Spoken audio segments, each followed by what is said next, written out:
नमस्कार, जय महाराष्ट्र. 52 सेकंद देशासाठी उपक्रमाच्या नियोजन बैठकीला उत्स्फूर्त प्रतिसाद. चला एकत्र येऊया, देशप्रेमाचा संदेश प्रत्येक घरापर्यंत पोहोचूया. निमित्त 15 ऑगस्ट रोजी आयोजित करण्यात येणाऱ्या 52 सेकंद देशासाठी या राष्ट्रप्रेम जगविणाऱ्या विशेष उपक्रमाच्या नियोजनासाठी एक वादळ भारताचे परिवाराची महत्त्वपूर्ण बैठक आर्या लॉन्स येथे उत्सवपूर्व वातावरणात पार पडली. या बैठकीत कार्यक्रमाचे स्वरूप, वेळापत्र, जनजागृती, नागरिकांचा सहभाग, युवकांची भूमिका तसेच विविध सामाजिक उपक्रमाचे नियोजन यावर सविस्तर चर्चा करण्यात आली. कार्यक्रम आणि अधिक व्यापक आणि यशस्वी करण्यासाठी कार्यकर्त्यांना विविध जबाबदाऱ्या सोपविण्यात आल्या.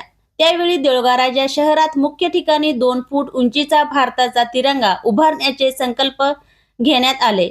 स्वातंत्र्य दिन निमित्त प्रत्येक नागरिकांनी देशासाठी किमान 52 सेकंद राष्ट्रसेवेसाठी, राष्ट्रभक्तीच्या संकल्पनासाठी आणि देशप्रेम व्यक्त करण्यासाठी द्यावेत, असे आवाहन आयोजकांनी केले.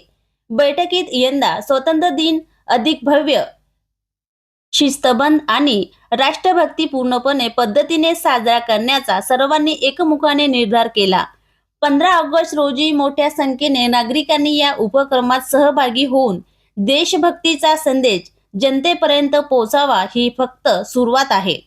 15 ऑगस्टला संपूर्ण देऊळगाराच्या तिरंगाच्या रंगात आणि देशप्रेमाच्या उत्साहात वाहून निघेल, असे आवाहन आयोजकांनी केले. या बैठकीत सामाजिक, राजकीय, व्यापारी, शिक्षक, डॉक्टर असोसिएशनचे सदस्य व वकील संघाचे सदस्य तसेच पत्रकार आणि विविध संघटनेचे पदाधिकारी आदी उपस्थित होते.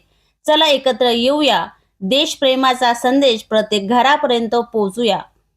AP न्यूज महाराष्ट्र आवाहन करीत आहे.